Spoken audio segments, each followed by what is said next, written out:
Olá pessoal, tudo bem? Como estão? Hoje nós vamos dar seguimento então à nossa disciplina de estágio profissional simulado 3, Direito do Trabalho, abordando a unidade 2, que fala sobre processo judicial eletrônico na Justiça do Trabalho. Essa parte da matéria é uma parte interessante, importante, porque ela tem uma abordagem bem prática da realidade que vocês vão encontrar daqui para frente. Logo adiante, agora, quando vocês se formarem na graduação, quem for atuar na área, quem tiver oportunidade de atuar na área, vai se deparar com essa realidade, que é a tramitação processual com autos eletrônicos. Então, ali, se vocês observarem o plano de ensino, vai ter uma abordagem sobre o processo eletrônico com base na Lei 11.419 de 2016, certificação digital do advogado e contagem de prazos. Isso, pessoal, tudo gira especificamente em relação à nossa parte da matéria, do conteúdo, que é da nossa disciplina, melhor dizendo, que é o processo trabalhista. Nós vamos abordar toda essa dinâmica com base num sistema de tramitação processual, que é o chamado PJE. PJE, que é o portal, então, utilizado pela Justiça do Trabalho. Então, todos os tribunais regionais do trabalho adotam essa mesma plataforma, o PJE. Cada tribunal, quando vocês acessam o portal, ele muda um pouquinho, mas basicamente é tudo a mesma coisa. A essência é a mesma. Às vezes o layout é assim um pouquinho diferente, mas o sistema, os requisitos é basicamente o mesmo para todos os tribunais do trabalho. Mas essa disciplina, essa aula, melhor dizendo, eu não vou me ater, pelo menos na parte inicial da aula de hoje, exclusivamente na parte do processo trabalhista. Eu vou fazer uma abordagem um pouquinho mais ampla em relação ao processo eletrônico, a tramitação por autos eletrônicos, porque eu acho que é muito importante vocês terem esse conhecimento, ainda que algum de vocês não queira, não vá atuar na área de direito do trabalho, mas com a aula de hoje vocês conseguem adotar para todas as tramitações processuais eletrônicas. Eu vou trazer algumas peculiaridades já voltada para processo trabalhista, mas a essência, falando ali da certificação digital, esse conhecimento é extremamente importante para vocês, porque vocês vão poder utilizar esse conhecimento em qualquer outro processo, certo? Então, primeira coisa, vão lá, peguem o material que eu enviei para vocês, vão acompanhando pelo material, fica mais fácil de vocês entenderem conforme eu vou falando na aula. Eu estou me guiando pelo material para ir expondo ali então um pouquinho sobre essa parte, do conteúdo que fala sobre os autos eletrônicos, certo? Então, pessoal, a primeira coisa que nós temos que observar aqui eu coloquei no material ali, equívoco da utilização do termo processo ou procedimento eletrônico. É uma questão, na prática a gente fala processo eletrônico, tramitação por autos eletrônicos seria o mais adequado, mas primeira coisa que nós temos que entender é que apenas o que modificou foi a forma de tramitação. Antes eram autos físicos, agora são autos eletrônicos. Mas o processo continua o mesmo, o procedimento continua o mesmo. Eu até faço essa diferenciação ali. Ó. Processo seria o caminho, o curso, a sequência de atos que a lei estabelece que para conseguir lá garantir aquela prestação jurisdicional é preciso passar por uma sequência de atos previstos em lei. Isso é o processo. O procedimento, especificamente, é o como eu vou operar esse processo. É o modus operandi ali, como eu coloquei. Como que eu vou executar, de que forma eu vou executar os atos para chegar, então, nessa prestação jurisdicional, que é o objeto do processo. Quando eu falo de processo eletrônico, eu não estou falando, não foi criada uma lei que estabeleceu um novo processo lá, tem o processo comum, o especial, não tem um novo. Não.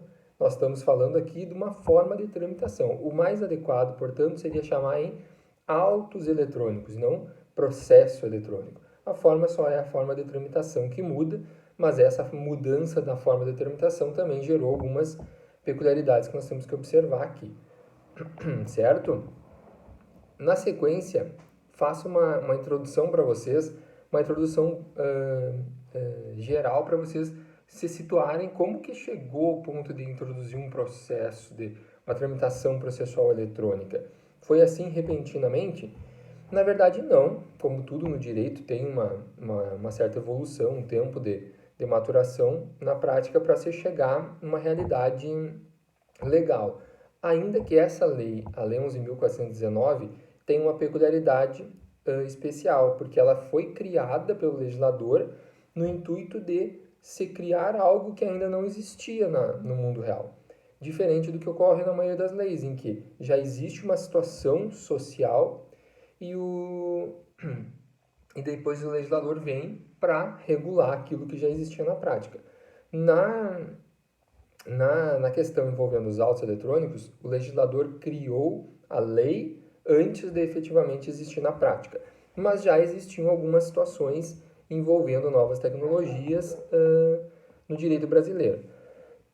A primeira delas, nós vamos retomar lá em 1980, na Lei de Execuções Fiscais, em que permitia que, desde lá de 1980, que a petição inicial da execução fiscal poderia ser utilizado um mesmo documento, que seria composto petição inicial e a certidão de dívida ativa, tudo num único documento que poderia ser expedido eletronicamente. Ou seja, é só a origem lá bem primária de ter um procedimento único eletrônico para produzir a petição inicial, ainda que depois fosse dado sequência processualmente de modo físico. Na sequência, lá em 1995, a Lei 9.099, o que essa lei regulou? A Lei 9.099, que foi quem criou os juizados especiais. Lá no artigo 13 da lei, parágrafo 3º, o que o legislador trouxe? Que só iriam ser registrados por escrito aqueles atos essencialmente atos essenciais. Os demais poderiam ser gravados, olha, na época, em fita magnética ou equivalente, isso tudo em respeito ao princípio da informalidade, da celeridade.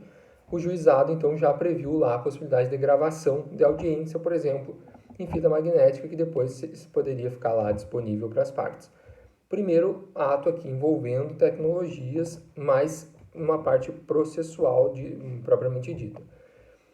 Já em 1999, a Lei 9.800 criou algo que na época foi extremamente revolucionário, que foi a possibilidade de tramitação, de peticionamento por fax. O facsímile lá foi a possibilidade, então, que os advogados tinham de enviar uma petição por fax e depois tinham 5 dias para mandar o documento original. Isso aqui ampliou muito a possibilidade do advogado, por quê? Porque para ele peticionar em outra comarca, um advogado atuante numa cidade, para ele peticionar em outra, ele deveria levar a petição pessoalmente, né, ou por um correspondente, mas entregar fisicamente lá no fórum até o horário do expediente. Com isso, o que aconteceu? Aí possibilitou-se de eu enviar por fax no último dia do prazo, mandava a petição, chegava, eu cumpria o prazo, aí depois eu tinha 5 dias para mandar aquela mesma petição, não poderia alterar a mesma petição original, daí poderia ir pessoalmente, enviar pelo correio posteriormente. Mas no dia do prazo, último dia do prazo, eu conseguia cumprir. E isso, inclusive eu coloco ali, aqui no CPC de 2015, o artigo 1017, parágrafo 2º, ainda traz a previsão da possibilidade de peticionamento por fax, ainda que seja muito pouco usado hoje em dia, né? Vocês provavelmente nunca não irão usar, ou se talvez algum escritório que vocês atuem ainda utilize em razão de alguns processos físicos que tramitam na Justiça Estadual, ainda é possível, sem problema nenhum, é possível a utilização do fax. Já em 2002, a Lei 10.259, essa aí foi bem efetiva no que tange a possibilidade de criação de uma tramitação processual, efetivamente, no âmbito dos juizados especiais federais. Foi a criação do EPROC versão 1. Então, lá na Justiça Federal, desde 2002, já tinha previsão da possibilidade de se criar uma forma de tramitação de autos eletrônicos para os juizados especiais federais. Mas foi com a Lei 11.419 que aí sim o legislador em respeito à Emenda Constitucional 45, que introduziu aqueles princípios da razoável duração do processo, celeridade processual, aí o legislador pensou, não, agora nós precisamos efetivamente ter uma evolução para garantir o respeito a esses princípios. Então, ele criou a Lei 11.419, possibilitando a criação de autos eletrônicos, de tramitação processual eletrônica, certo? Aí, na sequência, eu explico um pouquinho no material de vocês que é uma lei experimental, exatamente por isso que eu falei, que o legislador criou algo que não tinha ainda. Nós tínhamos a versão 1 do EPROC versão 1, mas ele era muito ainda embrionário, não tinha algo efetivamente relevante, algo que pudesse atender a demanda como havia. Mas a Justiça Federal, pelo menos a Justiça Federal do Rio Grande do Sul, já em 2006 já passou a tramitar autos eletrônicos, então, para os demais procedimentos, e não apenas para o juizado. Então, aqui foi bem expressivo, né? A Justiça Federal foi a pioneira, adotando o EPROC versão 2, que depois eu vou explicar um pouquinho melhor, mas é a forma de tramitação, pelo menos aqui da Advocacia Gaúcha, a que tem uma adesão maior, que é a que recebe mais elogios e tal, em razão da sua simplicidade de tramitação. A gente vai falar um pouquinho mais sobre isso logo adiante. E a Lei 11.419, ela trouxe algumas previsões que são importantes, que já estão lá no artigo 1º da lei. Ou seja, fala o quê? Então, admite-se o uso de meios eletrônicos para tramitação de processos judiciais. Parágrafo 1º, indistintamente, processos civil, penal, trabalhista e juizados. Então, a intenção era atingir todas as esferas, todos os ramos processuais. O que mais? Olha o parágrafo 2º do artigo 1º. Meio eletrônico, qualquer forma de armazenamento ou tráfego de documentos e arquivos. Meio eletrônico, então, na época, pessoal, pense, a lei de 2006. Sequer tinha sido criado ainda os smartphones, o iPhone foi criado em 2007. Então, não se imaginava tamanha evolução. O inciso 2º, transmissão eletrônica, toda forma de comunicação à distância, com a utilização da rede de comunicação, preferencialmente a rede mundial de computadores. Toda transmissão eletrônica, toda forma de comunicação à distância. Por isso, pessoal, com base nisso, nessa lei, que hoje o judiciário adota o WhatsApp, o judiciário adota qualquer Facebook, até SMS já se utilizou como instrumento de informação no processo. Por quê? Porque a lei possibilitou essa amplitude. Ela fala em transmissão eletrônica a qualquer meio de comunicação à distância. Qualquer meio de comunicação à distância pode ser qualquer um desses meios, de aplicativos e tudo mais. Por isso, da possibilidade, então, de se utilizar dessas ferramentas hoje, que sequer existiam na época da criação da lei. E, por fim, a assinatura eletrônica. Aqui, o legislador trouxe, seriam 2 requisitos de assinatura eletrônica. Seria assinatura digital baseada em certificado digital e mediante cadastro no Poder Judiciário. Porém, o que o judiciário entendeu, os intérpretes entenderam na época? Que seria ou por certificado digital ou por cadastro, login e senha. Foi aí que a Justiça Federal criou o EPROC somente com login e senha, não havendo a necessidade de utilização do certificado digital. Já os demais, o PJE, por exemplo, necessariamente nós precisamos acessá-lo com o certificado digital.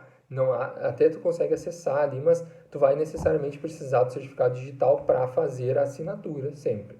Já os demais conseguem assinar apenas com login e senha, mas eu vou falar disso mais adiante. Então, alguns pensamentos importantes que nós temos que ter aqui. Não pensar o processo eletrônico como um processo escaneado, porque não é tão simples. Somente teria a forma de tramitação idêntica do que era físico para o eletrônico. Não.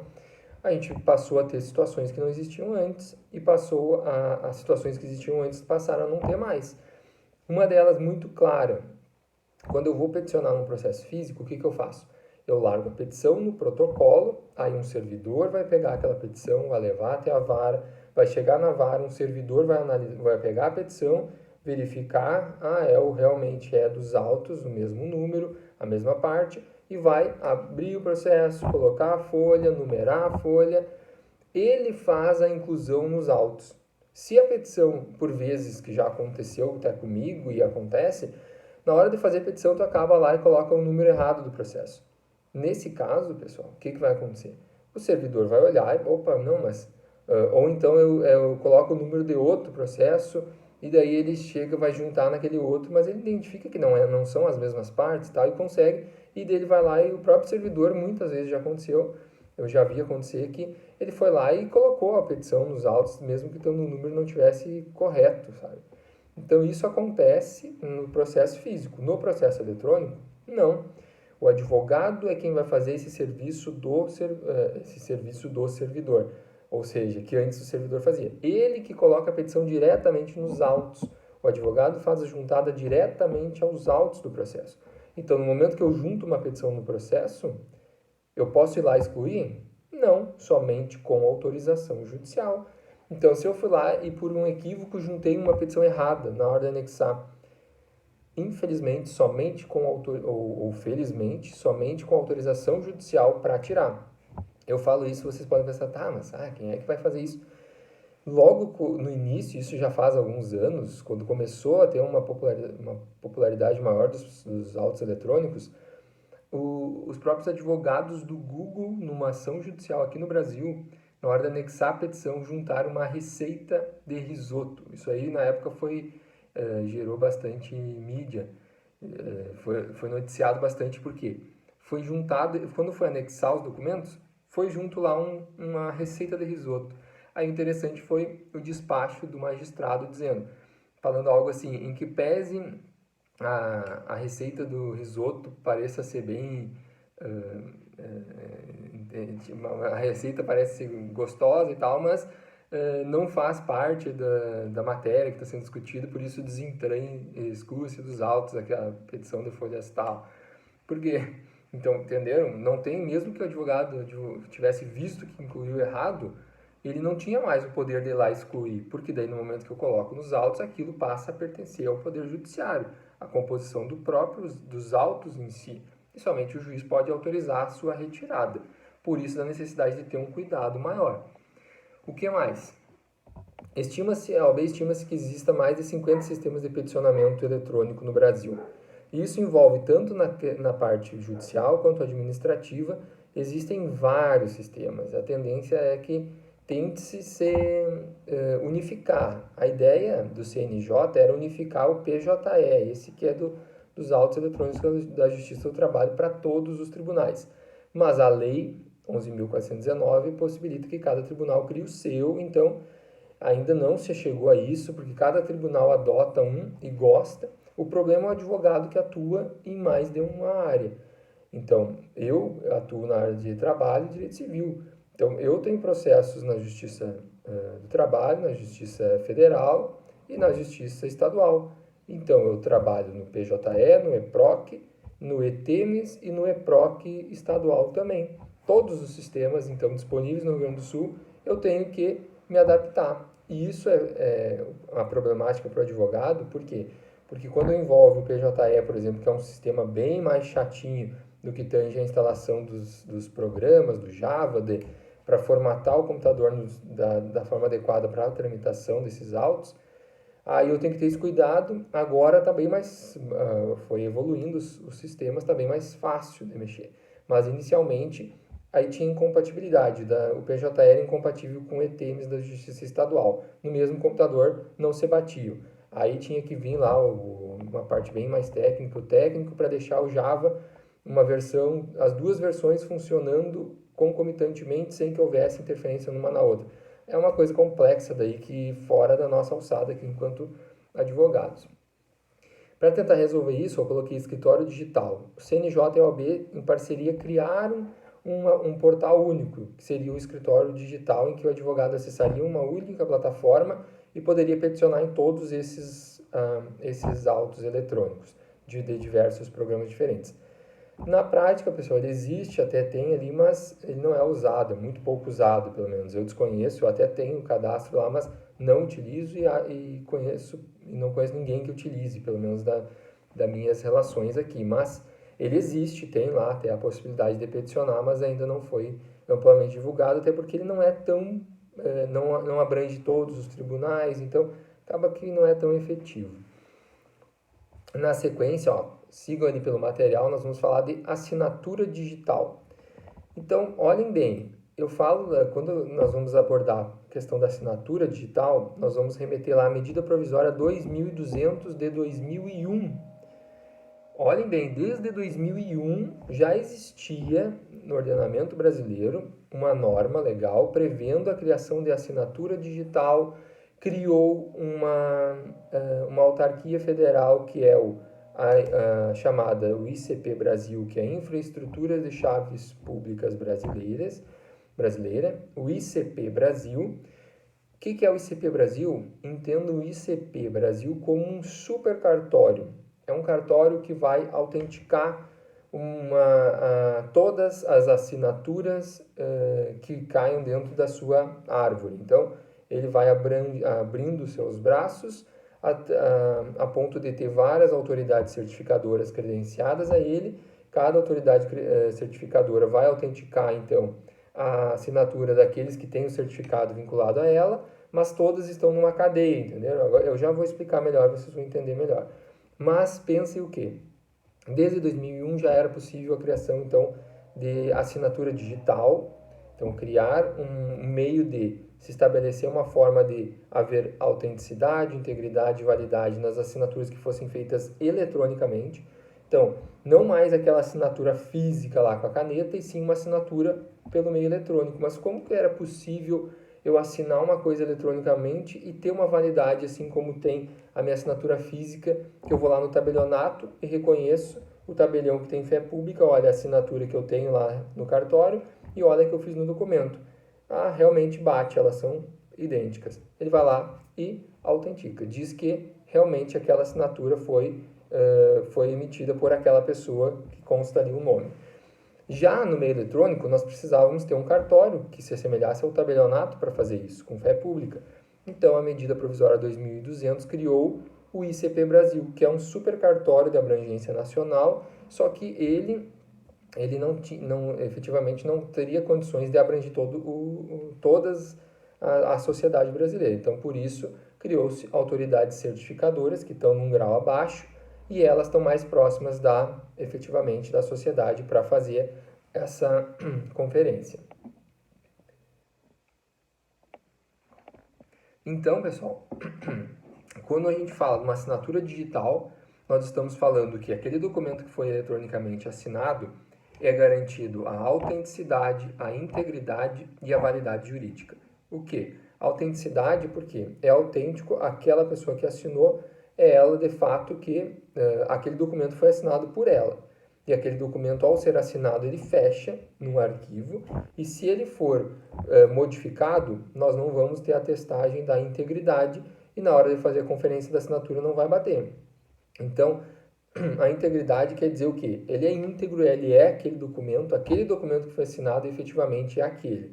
Se eu mudar literalmente o espaço de uma vírgula, um espaço que seja, já não vai bater.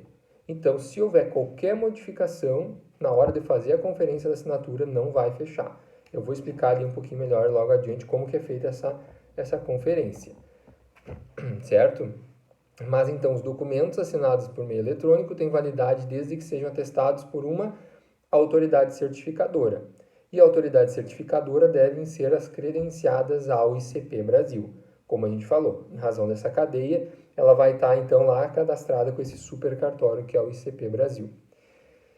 E elas, ao se assinar, cria-se então uma criptografia assimétrica, como se fala. Então, cria-se um código criptografado que envolve todo aquele documento, a composição de todo o documento. Então, não é apenas ali a assinatura que está dizendo que está certa. Diferente, então, do que acontece num tabelionato. Eu vou lá, faço a autenticação da minha assinatura, mas o documento em si que está acima, efetivamente eu não tenho como comprovar que ele pode não ter sido adulterado após a minha assinatura. Já aqui, no meio eletrônico, não. Se o documento houve qualquer alteração, não vai fechar a chave pública exatamente por causa dessa criptografia assimétrica, certo? E além disso, o que nós temos que pontuar aqui? Um documento assinado digitalmente, ele vai gerar o que se chama de princípio do não repúdio, ou seja, assim como eu não posso dizer que a minha assinatura que está feita num documento que foi autenticado no tabelião, que não seja por semelhança, né, sim por autenticidade, que eu assinei lá, o tabelião afirma que eu assinei na presença dele. Eu não posso repudiar que não fui eu. Aqui, ó, documentos assinados eletronicamente, eu não posso repudiar que não fui eu que assinei. Se consta a minha assinatura, a qual, para que seja realizada, exige que seja digitada uma senha, e se eu fiz isso, ou então alguém fez no meu lugar, aí o ônus de provar que não fui eu, o ônus é meu. Porque o que foi feito lá, se foi assinado eletronicamente com o meu certificado digital e com a minha senha, entende-se que foi feito por mim. Então gera o princípio do não repúdio. Por isso que eu botei ali embaixo, ó, cuidar sua senha. Por quê? Porque a assinatura com o certificado digital se assemelha a uma assinatura com firma reconhecida perante o tabelionato. Por isso que a recomendação aqui é vocês, ao fazerem os seus certificados digitais, cuidem sua senha, não deem ela a ninguém, somente vocês, porque além do certificado digital ser um documento tido como um registro pessoal, uma espécie de um RG, ao eu assinar com ele, eu vou estar assinando com firma reconhecida. Portanto, eu vou lá, se eu crio uma confissão de dívida e assino eletronicamente com o meu certificado, eu vou estar me comprometendo a pagar aquela dívida como se a minha assinatura ali tivesse com firma reconhecida. Tomem cuidado, portanto, não deem para qualquer colega, um estagiário, não dá para confiar. Vocês tenham em mente essa peculiaridade, porque no momento que alguém assina com o meu certificado, é como se eu estivesse assinando com firma reconhecida. Tomem cuidado, então. Eu falei então desse certificado, eu vou assinar com o meu certificado digital, mas o que é certificado digital efetivamente? Nós temos duas formas. Nós podemos ter um certificado digital por meio da inclusão na carteira da OAB. Se vocês observarem uma carteira da ordem, quando a gente tiver a aula lá ao vivo, eu vou mostrar para vocês daí na aula ao vivo, inclusive a gente vai acessar lá daí o portal, vai ficar mais fácil de entender. Mas o que tem?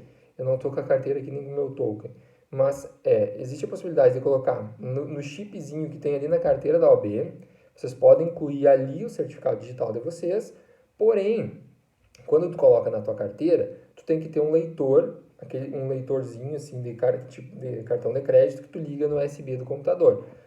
Ou é possível ter através de um token. O token é igual a um pendrive. Um pendrive onde ali dentro está a minha chave privada do meu certificado digital. Então, eu pego o token e digo, o meu certificado digital é isso. É mais fácil porque daí eu coloco no USB de qualquer computador, é mais fácil de transportar, eu não preciso ter o leitor. E outra é que, quando tu coloca na carteira da OAB, às vezes de colocar na carteira, de guardar na carteira, de guardar na bolsa, acaba rompendo ali aquele chip que está presente ali na carteira da OAB e acaba danificando e tu perde. Então, é melhor fazer no token. E quando você faz o certificado digital, olha só, até se vocês acompanharem o material ali, vocês vão ver que tem um esqueminha que eu botei embaixo ali, ó, que tem AR, AC e AC raiz. O que é o AR? O AR, ó, tá um pouquinho em cima ali, autoridade de registro. O que é autoridade de registro? É o primeiro grau. São empresas privadas que fazem esse serviço. A empresa ela vai ali e confere. Para fazer o meu primeiro certificado digital, eu tenho que pegar a documentação, comprovante de residência, cópia de documentos, e eles vão fazer a conferência, se aqueles documentos é da pessoa que está ali, entendeu? Eles fazem aquela conferência. Nesse momento, eles vão escanear os documentos e vão mandar para a autoridade certificadora. Feito isso, nós vamos ter a primeira apresentação de documentos. Porém, eles mandam para um segundo grau. Um segundo grau não, uma segundo cartório, que é a autoridade certificadora. Se vocês olharem na imagem ali, vocês vão ver a COAB, Autoridade Certificadora da Ordem dos Advogados do Brasil, e a CertSign. O que acontece aqui? Ó? Efetivamente, a autoridade certificadora aqui, que está credenciada lá ao ICP Brasil, é a CertSign, que é quem concede os certificados digitais aos advogados que compram o intermédio da autoridade certificadora da OAB. Então, existe uma autoridade certificadora de segundo nível, que é a ACOAB. Por que criou-se isso? Só para gerar uma proximidade maior entre o profissional e a autoridade certificadora. Por quê? Porque os advogados acabam tendo uma confiança maior, centralizou numa autoridade certificadora única. Por que isso? Porque já que todos os advogados necessariamente vão precisar do certificado digital, então era mais fácil centralizar numa única autoridade. Então, existe a autoridade certificadora de segundo nível, que é a COAB, que manda para a CertSign, que é quem reúne essa documentação toda e vai ter a sua credencial junto ao ICP Brasil, certo? Mas, então, o que eu tenho que observar ali? Quando eu for fazer o meu certificado digital, todos vocês aqui, como são graduandos do curso de Direito, vocês vão se formar, vão passar na prova da ordem, vão se tornar advogados. Ainda que aqueles que não queiram advogar, mas é interessante que vocês façam isso, né? Quem não fizer a prova da ordem não tem problema. Não vai fazer o certificado junto à COAB, mas pode fazer por outra ordem, que a gente já vai falar, por outra autoridade que a gente já vai falar. Mas então, só para a gente finalizar essa parte aqui, ó. O que nós temos que observar? Autoridade certificadora, se assemelha a um tabelionato.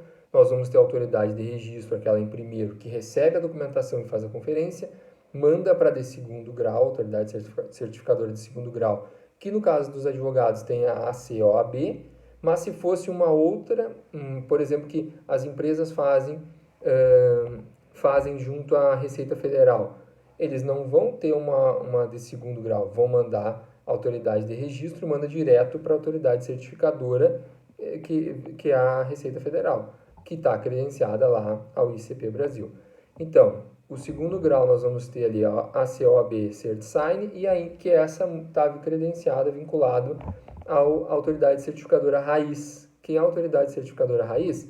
É o Comitê Gestor do ICP Brasil e o ITI, que é o Instituto Nacional de Tecnologia de Informação, que todos esses compõem, então, esse autoridade certificadora raiz, que está lá no topo, e é quem reúne toda a documentação, quem faz a conferência.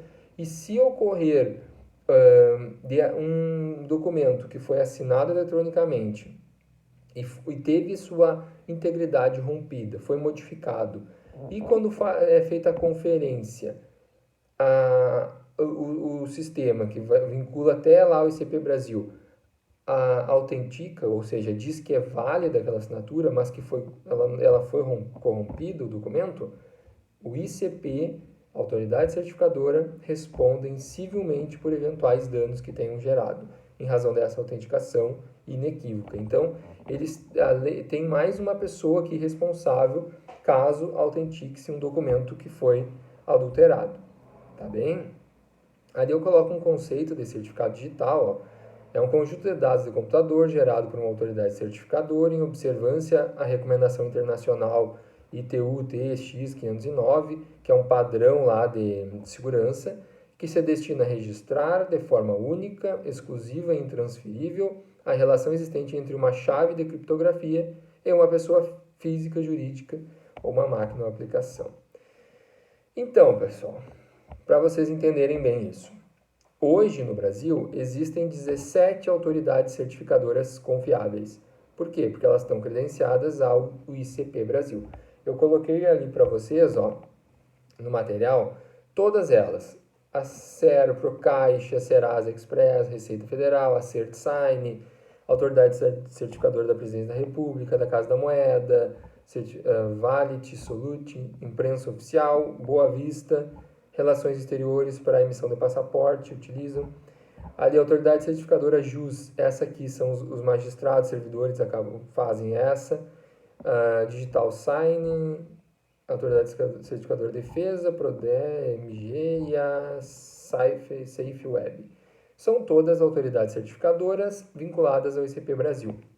Pergunto para vocês, o advogado só pode fazer o certificado digital junto à autoridade certificadora da OAB e a CertSign? Não. Certificado digital feito por qualquer uma dessas entidades aqui tem a mesma validade, mesmo que eu tenha feito um, daí, mas tem que ser da minha pessoa física, né? Enquanto advogado. Junto à Caixa lá, a Caixa Econômica Federal, a única instituição bancária que é a autoridade certificadora. Eu fiz por ela. Eu posso assinar um processo? Posso, sem problema nenhum. Como eu disse, a CertSign é a autoridade certificadora vinculada ao ICP Brasil, que emite os certificados que são adquiridos junto à autoridade certificadora da OAB, mas não quer dizer que eu não possa fazer por outra. Isso é uma forma de facilitação, de aproximação entre o advogado que se identifica ali com a autoridade certificadora da OAB, mas não tem problema algum. Até porque, quando eu vou falar de certificado digital, eu não estou falando, não tem nada a ver com capacidade postulatória, que eu já vou falar, só vou terminar aqui, ó, seguindo pelo material de vocês, como adquirir meu certificado digital. Eu estou dando direcionamento para vocês que são do meio jurídico, que vão adquirir, então, junto à OAB. Tem o site ali, ACOAB, tu vai fazer a aquisição. Ali no site, se vocês observarem, tem ali a imagem pode ser feito tanto na carteira da OAB, quanto no token ali, que é um pendrivezinho. Qualquer um dos dois. Eu recomendo fazer no token, porque em razão que ele não tem tanto risco de danificar. Eu vou adquirir, então, por 12 meses ou por 36 meses, recomendado, né, sempre por quanto mais tempo, né, melhor, até pelo custo. E lembrando que esse tempo, ele é uma imposição para a emissão do certificado digital. Por quê? Porque isso exige de mim que eu tenha que periodicamente fazer a renovação. Então, ali, a cada 3 anos, eu tenho que renovar. Por que é importante fazer isso? Porque, com isso, verifica-se se realmente a pessoa continua viva, pelo menos. Porque o que poderia acontecer? Imagina um certificado que dure sempre. A pessoa pode estar lá acamada, um advogado, e outra pessoa continua peticionando em seu nome o certificado digital. A pessoa lá, ela está viva, porém ela não está atuando efetivamente. Porque ela está, sei lá, sofreu um acidente, está em coma. Mas alguém pode estar assinando por ela documentos. E isso é muito sério, né? Alguém que sabe a sua senha. E assinando do contrato, celebrando contratos, tudo eletronicamente, podendo ser passar por ela. Por isso que a exigência de renovação periódica, a média sempre é 3 anos aqui. A vantagem disso é que, periodicamente, eu vou fazer a conferência se a pessoa realmente está viva ainda, se ela possui capacidade civil para manter-se assinando eletronicamente. Se ela não tiver, ela não vai ter mais a emissão do certificado. Então, ali eu coloquei uma indicação ali para o site da OAB, ali embaixo, ali no site que eu botei a imagem, vocês vão ver a OAB e CertSign, que quem emite, de fato, a autoridade certificadora é a CertSign, mesmo que eu adquira junto à OAB, certo? Então, como que funciona essa assinatura digital? Nós vamos ter, ali na outra imagem, que logo abaixo no material, nós vamos ter uma chave privada e nós vamos ter a chave pública do outro lado. O que acontece aqui? Eu assinei um documento, esse documento vai gerar uma chave, que a gente chama de a chave pública, que é um número, um código ali, que eu vou mandar, ele vai estar junto no documento que eu assinei, e eu vou, quando eu entregar esse documento para uma outra pessoa, vai estar com a chave pública. Para fazer a conferência, essa chave pública vai bater com a chave privada. A chave privada é a que fica no meu token ali, que está vinculada junto lá à autoridade certificadora. Então, na hora de fazer a conferência, vai bater e ver se vai fechar essas informações. Lembrando que, quando eu faço certificado digital, eu vou cadastrar uma senha e uma senha de recuperação. Se eu errar a senha e eu não souber a senha de recuperação, já era. Eu posso ter feito há 1 semana, eu vou perder. Não tem a possibilidade de recuperação de senha junto à autoridade certificadora, porque essa senha é pessoal e somente você vai saber dessa senha. Então, tomem cuidado com a senha em relação a isso, como eu falei. Se errar 3 vezes, eu tenho que digitar a senha de recuperação.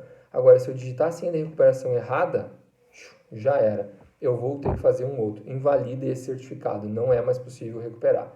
Então, tomem cuidado com a senha. Então, olha, só dando segmento aqui, a questão da assinatura, nós vamos ter uma função hash. O que é? Mais abaixo tem uma imagem, ó. Tem um documento ali que, na hora de fazer a assinatura, o que o programa faz? Ele faz o resumo, que é um código chamado de função hash, ali, o código hash, que ele que ele avalia todo, como eu falei, a localização das palavras, os espaços, o conteúdo, tudo isso gera um resumo. Aí esse resumo, como é a chave privada que está no meu token, eu assino e coloco então a autenticidade, eu dou a assinatura naquele documento. Com isso, o documento passa a ter um outro formato. Olha ali, eu botei embaixo, formato PDF P7S. PDF P7S. Esse é o formato do documento assinado com certificado digital. Assinado eletronicamente com certificado digital, ele fica nesse formato, PDF P7S. Desse modo, pessoal, quando eu for abrir esse documento, vai aparecer um númerozinho. E daí mais abaixo ali, se vocês baixarem mais um pouco, eu coloquei ali no material de vocês um documento emitido ali, um alvará para um saque no FGTS, lá de um processo. Eu omiti o nome das partes ali, só para não... eu emiti, mas ficou embaixo ali. Tudo bem, eu confio na fidelidade e confiança de vocês, que vocês são todos já graduandos a serem advogados. O que vocês vão observar ali? Vocês vão tem embaixo ali o que eu circulei, um número, um código, e ali também tem como eu faço a consulta. Tem o site ali, o endereço do site para fazer a consulta desse documento. O que eu vou fazer? Se eu entrar naquele site, eu vou digitar aquele número grandão que tem ali embaixo de um código de barras e vai aparecer o quê? Pum, vai aparecer exatamente esse documento. Então, o que esse empregado aqui teria que fazer? É um alvará para um saque do FGTS.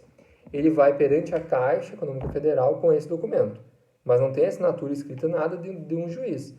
O que o pessoal na Caixa Econômica vai fazer? Eles vão acessar esse site que tem ali, PJE, TRT, JUS e tal, vão digitar esse código grandão ali e vai aparecer exatamente esse documento. Daí ele vai conferir se o documento que o empregado apresentou é o mesmo que está lá na tela do computador. É o mesmo? Ok, a assinatura é válida, é autêntica. Então isso, pessoal, quando faz essa verificação, que eu botei no material ali um pouquinho antes dessa imagem, essa verificação, o próprio sistema que vai fazer, não é nós que vamos fazer. O sistema vai, na hora de fazer a conferência, eu vou digitar o código, que é a chave pública, e essa chave pública, então, vai verificar, vai fazer o documento, o programa faz a verificação. Aquele documento, então, ele gera um novo resumo, e daí faz a comparação com o resumo do documento sem assinatura com a chave pública que estava constando ali no documento, e vai ver se vai bater. Se não for aquele mesmo documento, se tiver qualquer alteração, ele vai acusar que não foi autenticado o documento. Mas na prática, a gente não precisa se preocupar como que é feito isso. Isso que é só para vocês entenderem melhor. Na prática, o que vocês vão saber? Que eu vou assinar um documento e esse documento ele fica todo íntegro. Eu não posso mudar mais nada depois da assinatura. Se eu mudar, eu vou ter que assinar novamente. Certo? E a numeração é a chave pública que tu dá para a pessoa para ela fazer a conferência depois se aquela assinatura ela é verdadeira ou não. Então, como eu tinha adiantado, tem relação com capacidade postulatória? Não. Qualquer pessoa, qualquer um de vocês pode sair da aula, ir lá numa autoridade certificadora e fazer um certificado digital, sem problema nenhum. Até talvez algum de vocês já possa até ter, alguém que seja empresário possa até já ter um certificado digital. Não tem nada a ver com capacidade postulatória. Capacidade postulatória é aquela que os advogados têm, promotores também, defensores públicos, de falar no processo. Mas existem processos que existe o jus postulante, como a gente sabe, os juizados e aqui na Justiça do Trabalho também. Nesse caso, a pessoa, então, teria a possibilidade de falar em juízo. Nesse caso, ela deve ter um certificado digital se ela quiser peticionar efetivamente. Porém, eu até coloquei embaixo ali, não tem nada a ver, então, não esqueçam, certificado digital não tem nada a ver com capacidade postulatória. Mas eu questiono vocês. A assinatura digital de advogado não referido na petição, mas constituído na procuração, tem validade? Pensa o seguinte, foi redigida a petição, mas lá embaixo colocou o nome do advogado Joãozinho, mas quem assinou eletronicamente, quem incluiu no processo foi a Maria. O nome dela não está na petição, mas ela está na procuração. É válida essa assinatura? Com certeza, sem problema algum, porque efetivamente a assinatura que vale é a assinatura do certificado digital quando eu envio o documento eletronicamente. Não é o que está no papel ali, se está só o nome do João. E já por outro lado, e a assinatura digital na petição de advogado não constituído na procuração. Ou seja, se fosse a situação ali, ó, o João bota o nome na petição, a procuração só tem o João como advogado, mas quem incluiu foi a Maria, com o seu certificado digital, assinou eletronicamente. Pode? Aí não pode. Aí ela tem que juntar lá um subestabelecimento, um outro instrumento de procuração que outorgue poderes para ela, porque senão ela está falando sem a representatividade necessária. Ela não tem poderes para falar em nome do cliente que está ali. Então não esqueçam, é a mesma coisa, então tem que estar na procuração para poder assinar uma petição representando aquela pessoa, aquele cliente. No entanto, se o nome não está na petição, não tem problema, tem que estar na procuração. O nome do advogado que está assinando eletronicamente tem que estar na procuração, ou tem que ter um subestabelecimento para ele ali. Certo, pessoal? Dando sequência aqui à nossa aula, então chegando num ponto bem importante aqui, horário e local dos atos. Vejam bem, quando a gente fala de autos físicos, os atos vão ser realizados quando? Vão ser realizados entre as 6 e as 20 horas, conforme o artigo 212 lá do CPC. Entre as 6 da manhã e as 20 horas, lá um oficial pode te intimar e tudo mais. O horário de funcionamento para peticionamento. Quando a gente fala aqui no processos físicos, na Justiça Estadual, por exemplo, das 9 às 18 horas. Nesse caso, pessoal, já no processo eletrônico é diferente.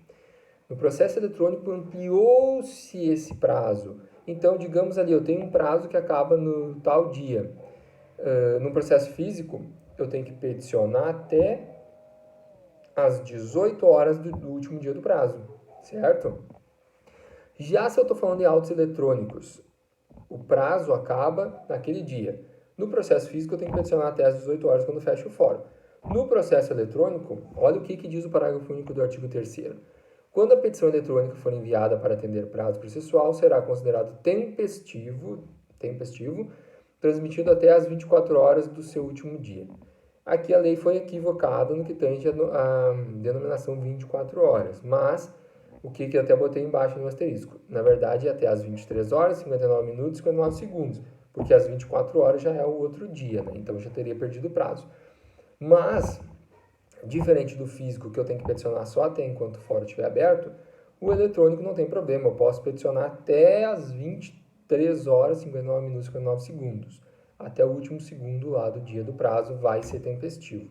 Então, possibilitou aqui o advogado muito mais, uma vantagem muito relevante, que é a possibilidade de eu peticionar do próprio escritório, não ter necessidade de me deslocar até o fórum, eu posso peticionar no horário posterior às 8 horas. Então, para quem já faz estágio no escritório, verifica que muitas vezes o advogado acaba atendendo os clientes durante o dia ali e não consegue fazer a petição, entregar a petição. Daí, quando era físico, nós tínhamos que sair e ir até lá a Justiça do Trabalho, até o fórum para peticionar. Agora não, o eletrônico facilitou muito. E além disso, o peticionamento pode ser dado 24 horas por dia, qualquer dia da semana, dependendo de se é dia útil, dia ou não for útil. Eu posso peticionar, eu deixei as petições para fazer e peticiono tudo no domingo já, bem antes do prazo, sem problema nenhum. A petição vai entrar naquele dia, nos autos, mas aí qualquer ato decorrente vai decorrer durante o expediente, né? Mas eu posso peticionar qualquer dia. Mas o último dia do prazo, assim como acontece no fórum, no processo físico, o fórum deve ter funcionamento, deve estar um fórum normal, dia útil, porque se o fórum, por exemplo, aconteceu lá uma situação que ele teve que fechar antes, vai prorrogar os prazos, inclusive dos eletrônicos. Por quê? Porque aqui eu tenho a possibilidade de ter que ir ao fórum, falar com o servidor, fazer alguma coisa. Então, nesse caso, vocês tomem cuidado, porque por vezes, quando fecha antecipadamente, fora eles não alteram os prazos dos processos eletrônicos, dos autos eletrônicos. Mas deve, porque tem que estar disponível o acesso ao fórum lá por qualquer motivo que seja.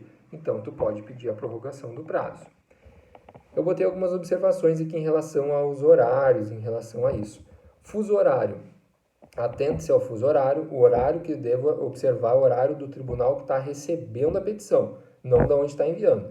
Eu até botei um exemplo ali, o advogado está lá no Acre e tem que peticionar no Rio Grande do Sul. São 2 horas de fuso horário a mais do que no Acre. Então, no Acre, ele tem que peticionar até as 21 horas, 59 minutos e 59 segundos para chegar para a petição no tribunal aqui no Rio Grande do Sul, por exemplo, ser feito até as 23, 59 59, certo? Tem que cuidar isso. O que interessa é o horário do tribunal que vai receber a petição. Isso não tinha previsão. O Código de Processo Civil de 2015, ele trouxe previsão lá no 213, parágrafo único. E o horário não é o horário que está no teu computadorzinho ali, não. Não adianta eu fazer um print, não, olha aqui, ó, não era ainda meia-noite. O horário é o horário do Observatório Nacional. Eu coloquei ali até o site, eu coloquei um mapinha ali para vocês verem o fuso horário. Os estados, então, ali do Rio Grande do Sul, pega o horário de Brasília, né, toda a região nordeste ali, centro-oeste, sudeste, e depois o centro-oeste, ali Mato Grosso do Sul, Amazonas, aí tem o fuso horário de 1 hora antes e o Acre 2 horas. Então tem o fuso horário ali e no Observatório Nacional tem um relógio que ele está de acordo com o horário de Brasília, então vocês podem até arrumar o horário no computador de vocês para ficar sempre certinho ali conforme o horário de Brasília.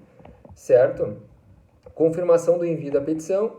Observem que não basta só colocar no enviado, eu tenho que observar se chegou a petição lá. O que nós temos que cuidar aqui?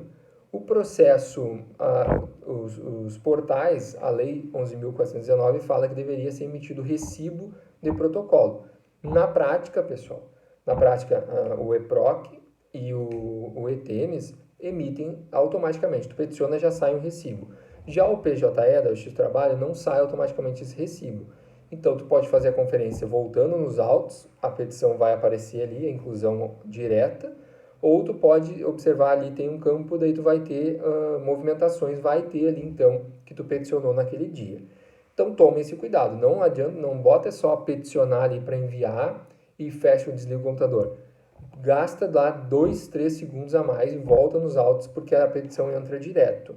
Diferente lá do ETEMES, da Justiça do Juizado, da Fazenda, na Justiça Estadual aqui no Rio Grande do Sul, que tu peticiona, não entra automaticamente nos autos, ele demora um pouquinho. Então, daí tu tem o recibo. O EPROC entra automaticamente e mesmo assim também tem recibo. Por isso que ele é tão elogiado, né? Então, tu tem que observar que o que tem que cuidar aqui é se foi efetivada com sucesso. Não basta somente enviar, tem que ter a comprovação de que recebeu, que o tribunal recebeu. Pense o seguinte, no processo físico eu não vou dar como cumprido o prazo quando a petição eu saí do escritório para levar. Assim, quando eu entreguei lá no fórum, é a mesma coisa, não é quando sai do meu computador. Tem que ter efetivamente recebido no tribunal, que vai receber. A contagem dos prazos, a contagem do prazo aqui é bem tranquila, né? A gente vai observar lá o 224 do CPC, salvo a disposição em contrário, os prazos serão contados excluindo o dia do começo e incluindo o dia do fim. Então, eu não conto o dia da publicação, vou contar a partir do dia seguinte, mas o último dia eu conto. E olha só a introdução do parágrafo 1º. Prorroga-se o prazo por indisponibilidade do sistema. Isso era uma outra coisa que antes do CPC 2015 não tinha previsão. Vai prorrogar, ficava naquela insegurança, agora tem previsão legal. Se o sistema está indisponível, deve então prorrogar o prazo. Certo? E os autos eletrônicos, a gente vai observar o artigo 4º da Lei 11.419, que fala ali, ó, o parágrafo 3º. Considera-se como data da publicação, esse é importante, ó, data da publicação, o primeiro dia útil seguinte ao da disponibilização da informação no Diário de Justiça Eletrônico. E o parágrafo 4º. Os prazos processuais terão início no primeiro dia útil que seguir ao considerado a publicação, porque aparece da seguinte forma: foi disponibilizada a intimação o dia tal. Nesse caso, não vai dizer, em regra, não aparece a publicação.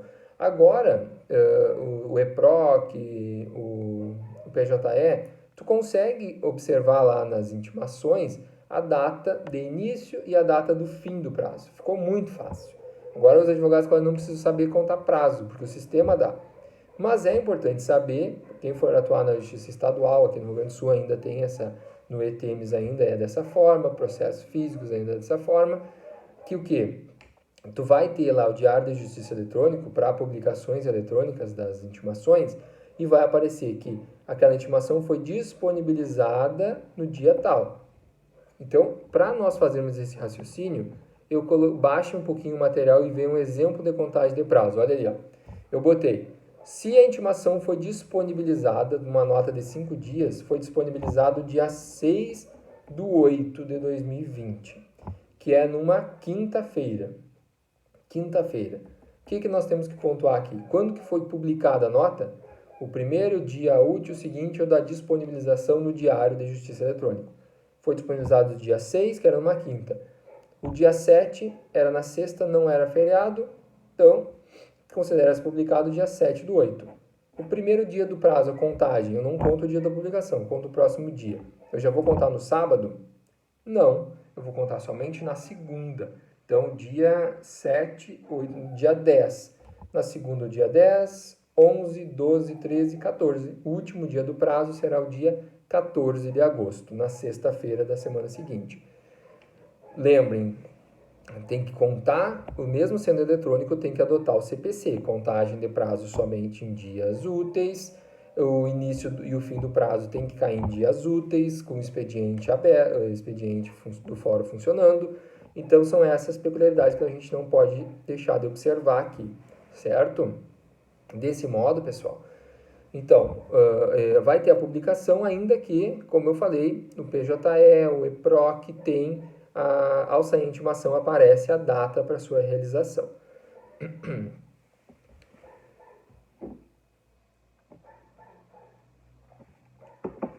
Lembrando aqui, ó, prazo comum, não vai ter, o prazo comum vai, como tem acesso simultâneo, não é primeiro para uma parte, depois para outra, não tem isso. Então, se for autos eletrônicos, vai ter a simultaneidade, então não conta-se de forma separada. E na sequência, no material de vocês, eu fiz algumas reflexões sobre a tramitação processual dos autos eletrônicos. Documentos eletrônicos versus documentos digitalizados. O que é documento eletrônico? Conforme o artigo 11 da Lei 11.419, o documento eletrônico é aquele que nasce eletronicamente. Ele já nasceu no meio virtual e por lá ele fica. Nesse caso, ó, eu estou falando de um documento digital, então que o original é o digital. Se eu imprimir um documento, esse documento digital, aquilo vai ser uma cópia. Então, se eu crio um contrato e assino eletronicamente, o eletrônico é o original. Se eu fizer um Ctrl+C, Ctrl+V, aquele documento que vai surgir também é original e assim por diante. Todo documento eletrônico vai ser original. Já se eu imprimir esse contrato assinado eletronicamente, aí essa impressão vai ser a cópia, tá bem? E olha ali, documento não se limita a escrita, também imagem, vídeo. Eu coloquei ali duas jurisprudências de situações em que documentos eletrônicos foram utilizados como prova e foram validados. Uma na Justiça do Trabalho, ali, a utilização do WhatsApp para cobrança de metas, comprovou-se por meio do WhatsApp, e o outro ali uma relação contratual ali que também se utilizou o WhatsApp como meio de prova. Já o documento digitalizado, esse, pessoal, esse tem que ter cuidado maior. É aquele documento que é físico e o físico é original. Quando eu escanear ele, o documento que gerou lá do scanner é uma cópia. Porém, o peso de validade desse documento é o mesmo, está lá no parágrafo 1º do artigo 11. O documento digitalizado terão o mesmo peso de prova do que um documento original. Porém, ele não é original. Por ele não ser original, o que vai acontecer ali? Ó?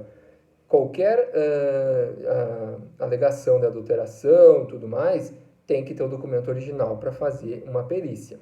Por isso, pessoal, aqui, ó, quem vai atuar lá no processo civil ou aqui no processo de trabalho, tem um contrato lá, um recibo que a parte juntou escaneado lá, o do recibo físico. Eu posso alegar que aquela assinatura não é minha. aquele documento não é autêntico, aí eu tenho que ter o documento original. Então, o documento original tem que ser apresentado em juízo. Inclusive, quando eu vou fazer uma execução, o que eu costumo fazer? Eu vou lá, escaneio o documento e peço para depositar em juízo o documento original. Aí, com isso, não tem a possibilidade de alegar qualquer falta de autenticidade, enfim, do documento que está lá. Pode ser verificado pelas partes a qualquer tempo. E eu coloquei ali como produzir provas obtidas na internet.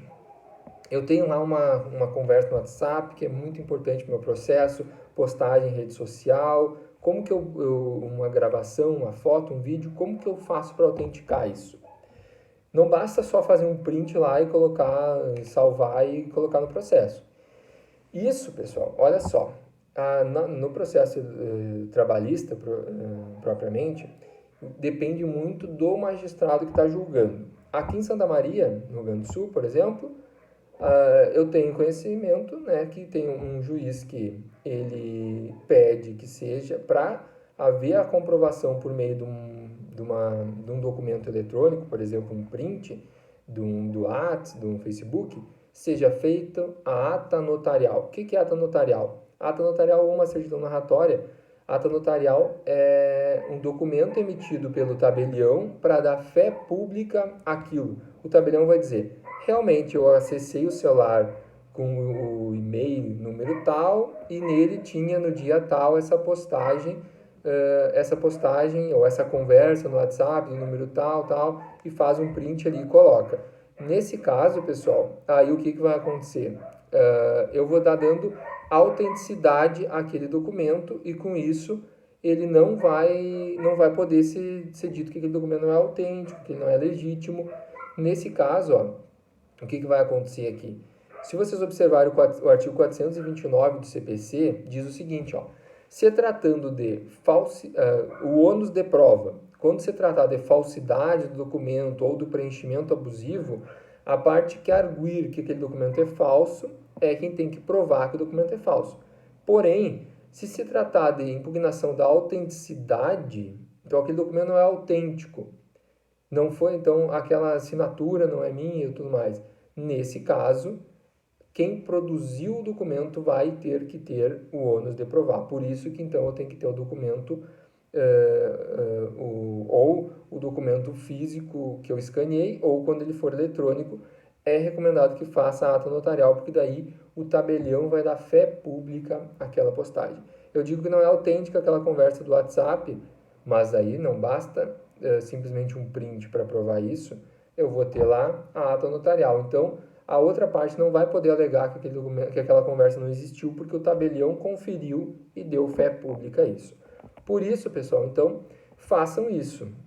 Vão utilizar? Pode utilizar só o print direto, tem juízes, inclusive na Justiça do Trabalho aqui de Santa Maria, que aceita somente o print, e daí fala, se houver qualquer impugnação contra a autenticidade, se fará a verificação e audiência dos aparelhos celulares. Por outro lado, tem outros juízes que entendem que não é serviço do juiz ficar olhando o celular, então tem que fazer a ata notarial e juntar nos autos. É um custo a mais, mas vale a pena fazer sim, até principalmente quando é postagem no Facebook de outra pessoa, então para não gerar nenhum prejuízo ali da pessoa excluir e depois não ter mais como verificar no celular, é melhor fazer a ata notarial, tá bem? E outra coisa, utilizar desses meios tecnológicos é bem importante para tu produzir provas. Aqui tu pode produzir provas no Justiça do Trabalho, por exemplo, que a pessoa alegava que estava eu já tive um caso advogando para uma escola, o reclamante, o autor diz que trabalhava todos os dias naquela escola, mas só que na verdade era um profissional autônomo. Nesse caso, o que foi feito? Só acessou o Facebook daquela pessoa e a pessoa postava fotos que ela disse na petição inicial que estava trabalhando naquela escola, trabalhando em outras escolas. Então, juntou-se, fez a ata notarial para dar essa fé pública e se juntou lá, então, nos autos. Com isso, garante-se, então, a autenticidade daquelas publicações que a própria pessoa publicou. E a conversa do WhatsApp é bem, bem importante também. Cuidar a ordem dos documentos, aqui só essa decisão ali, eu botei uma decisão, ela é um pouquinho mais antiga, mas logo que começou o PJE, a tramitação eletrônica no processo, mas ela é importante até hoje. Que o que é? Cuidem a ordem, organizem os documentos ao postar, assim como tu vai fazendo no processo físico. A petição inicial, depois tu coloca a sequência conforme tu foi citando ali na tua petição. Não vai misturar tudo lá nesse exemplo ali que eu botei da decisão, que o juiz distinguiu o processo porque estava desorganizado os documentos, porque lá botou a petição lá no meio dos documentos, lá sem uma ordem. Tem que organizar, botar a primeira petição inicial, depois os outros documentos, certo? Como se estivesse organizando um processo efetivamente físico. O que mais que a gente pode falar aqui? A Lei 11.419 fala no artigo 9 de qualquer meio eletrônico. Olha só, nos processos eletrônicos, todas as citações, intimações e notificações serão feitas por meio eletrônico. Como a gente falou lá em 2006, qualquer meio eletrônico se imaginava somente a internet, algum meio eletrônico envolvendo a internet, mas hoje pode ser pelo WhatsApp, pode ser por SMS, por Facebook.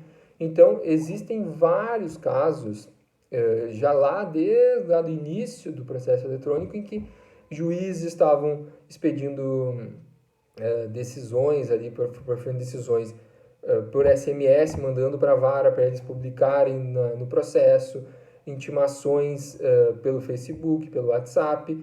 Isso era notícia. Agora, pessoal, e com a pandemia do Covid, se ampliou muito mais.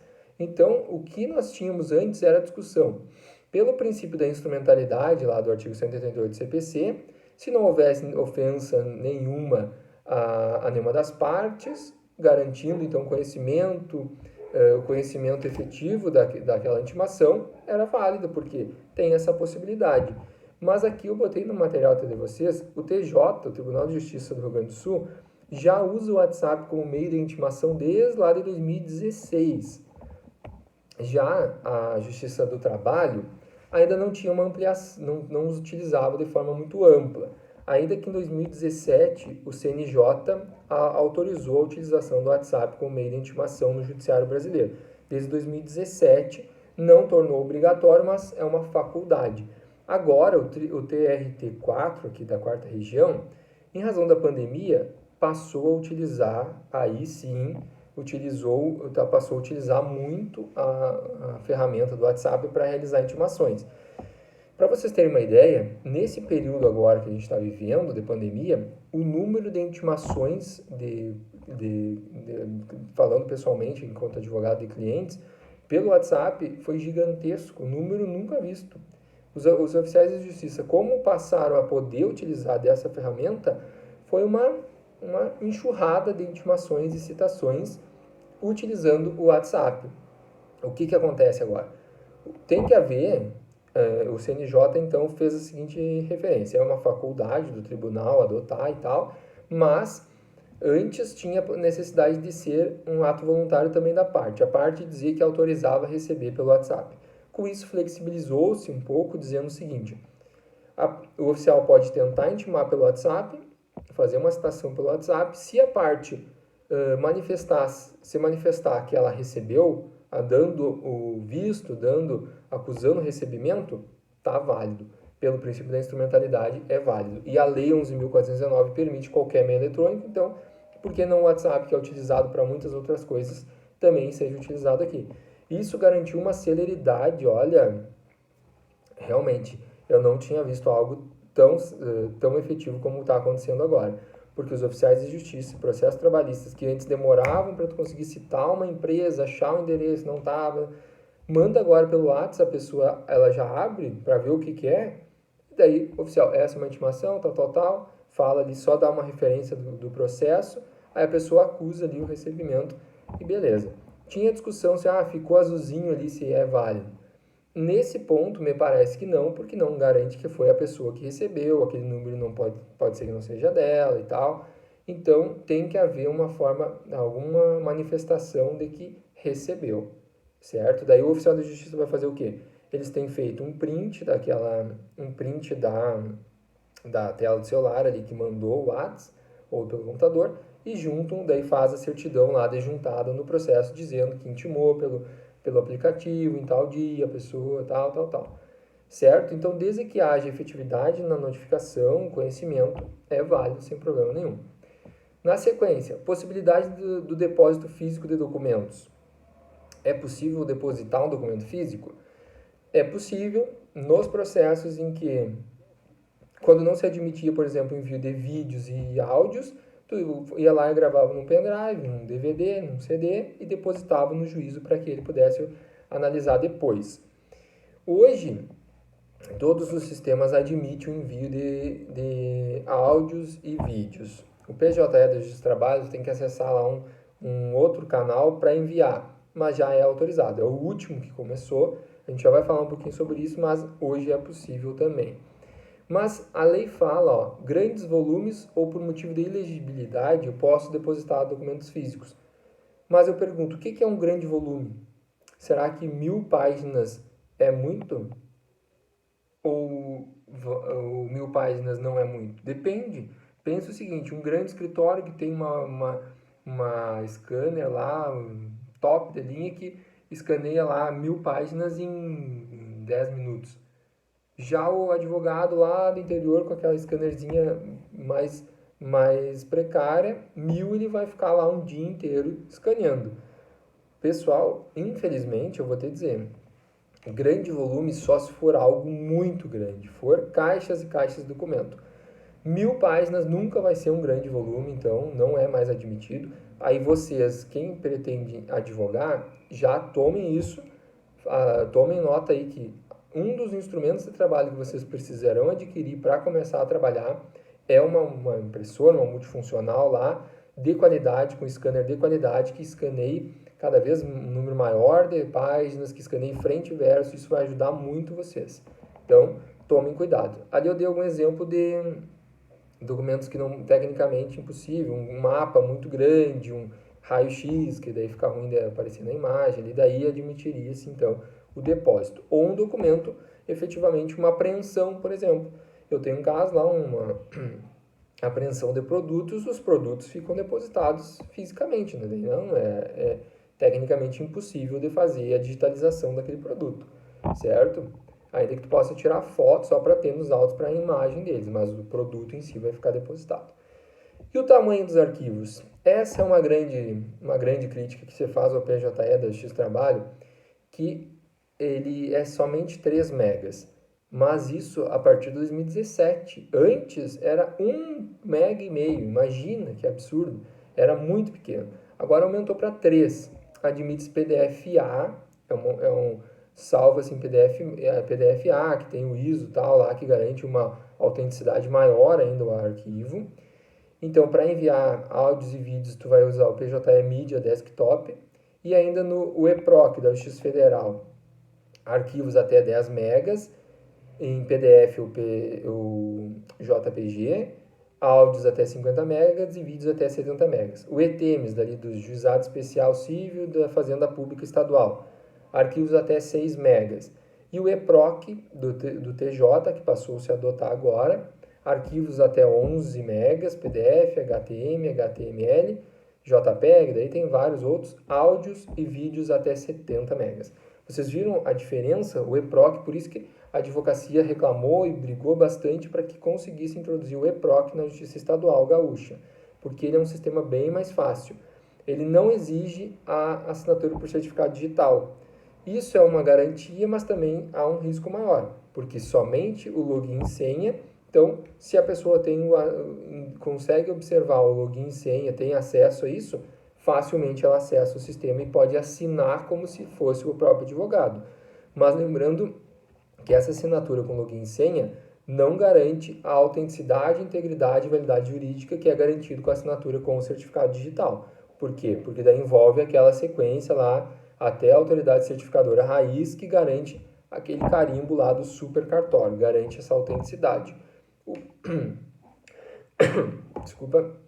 O PJE, por sua vez, a assinatura é por meio do certificado digital, então os documentos assinados eletronicamente aqui vão ter autenticidade, integridade e validade jurídica, certo?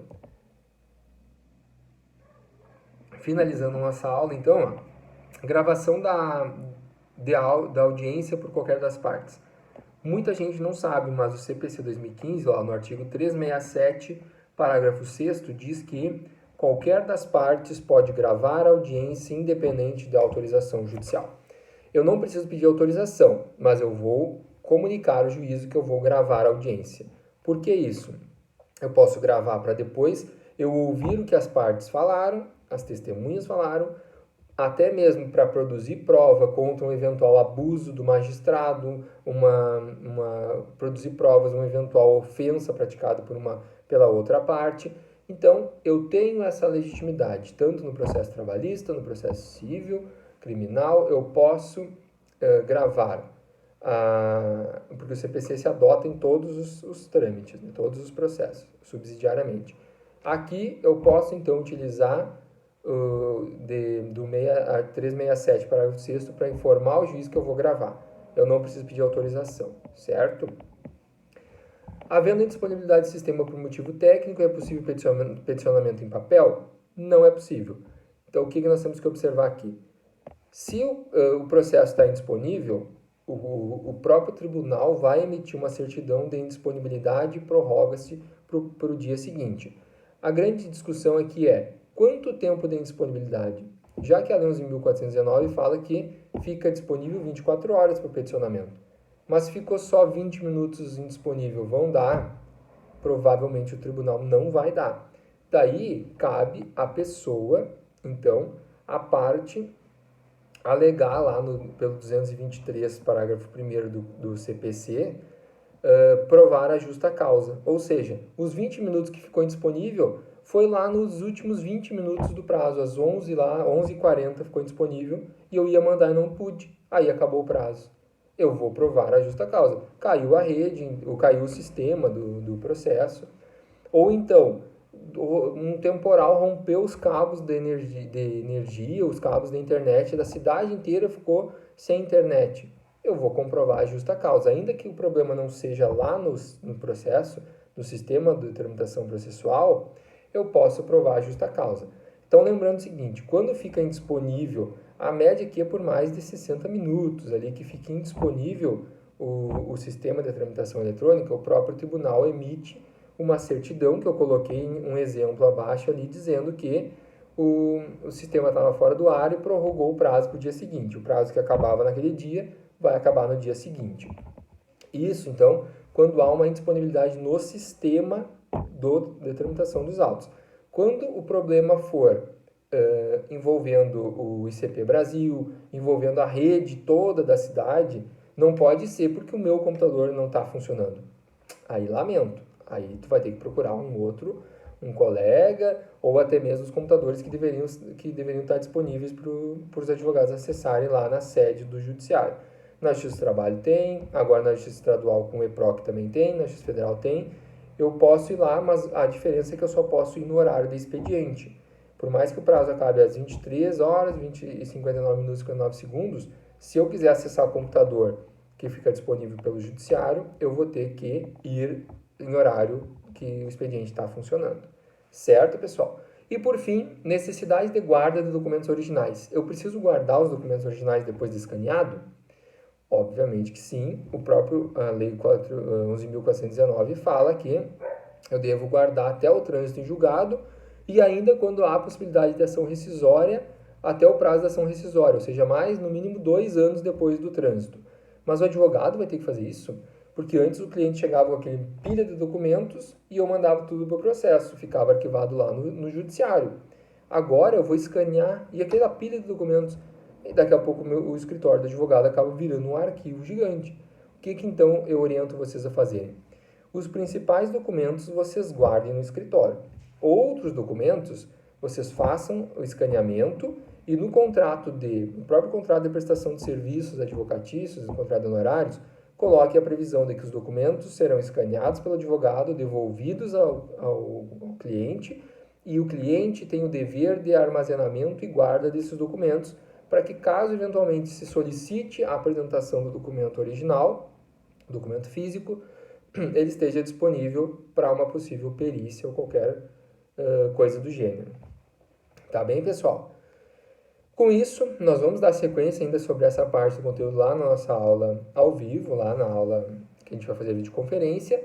Qualquer coisa também estou à disposição, vocês podem tirar dúvidas pelo qualquer meio de contato meu lá e a gente vai conversando, tá bem? Seguimos então na aula seguinte com o nosso conteúdo, espero ter contribuído um pouco ainda, que tenha muita coisa que a gente pudesse falar ainda sobre o processo em autos eletrônicos, mas espero ter ajudado bastante vocês, tá bem? Ótima semana, até logo, tchau, tchau!